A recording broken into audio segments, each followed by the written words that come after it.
Mahanadi serial next பிரேமோ இந்த மாதிரி என்ன ட்விஸ்ட் ஆக்க போகுதுன்னு பார்க்கலாம். விஜய் காவேரி நினைச்சு ரொம்பவே வருத்தத்திலையும் ஃபீல் பண்ணிட்டும் இருக்காங்க. அப்போ ஹவுஸ் ஓனர் இங்க பாருப்பா, உன்னுடைய காதல உன் மனைவியை உன்கிட்ட சேர்த்துறதுக்காக நான் இப்படிப்பட்ட பொய் சொல்ல போறேன். அதை எப்படி நான் உங்ககிட்ட சொன்னா அதை நீ எப்படி எடுத்துக்க போற, அதுல மட்டும் இல்லாம அவங்க என்ன ஏது பண்ண போறாங்க, இது எதுவுமே எனக்கு தெரியாது.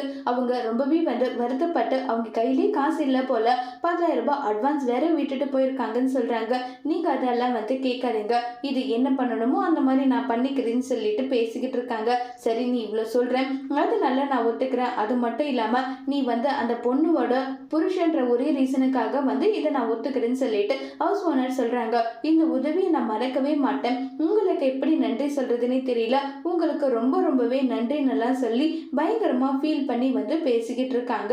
இதை கேட்டுட்றாங்க. நம்மளுடைய காவேரி பார்த்து, என்ன இது, இவர் இங்க நின்றுட்டு இருக்காரு, என்ன விஷயத்துக்காக இவர் இங்க நின்றுட்டு இருக்காரு என்னன்றதே தெரியலேன்னு சொல்லிட்டு ஒரு பக்கம் ரொம்பவே குழப்பத்துல இருக்காங்க. அடுத்ததான் நம்ம விஜய் தாத்தா கிட்ட, தாத்தா நான் ஹவுஸ் ஓனர் கிட்ட பேசிட்டேன், கீழ் போர்ஷன்ல நான் இருக்கேன், மேல் போர்ஷன்ல காவேரியோட குடும்பம் இருக்க போறாங்க, மறுபடியும் ஏதாவது பிரச்சனை வரப்போகுது, அதெல்லாம் எதுவுமே வராது தாத்தான்னு சொல்லிட்டு அங்க விஜய் சொல்லிட்டு இருக்காங்க.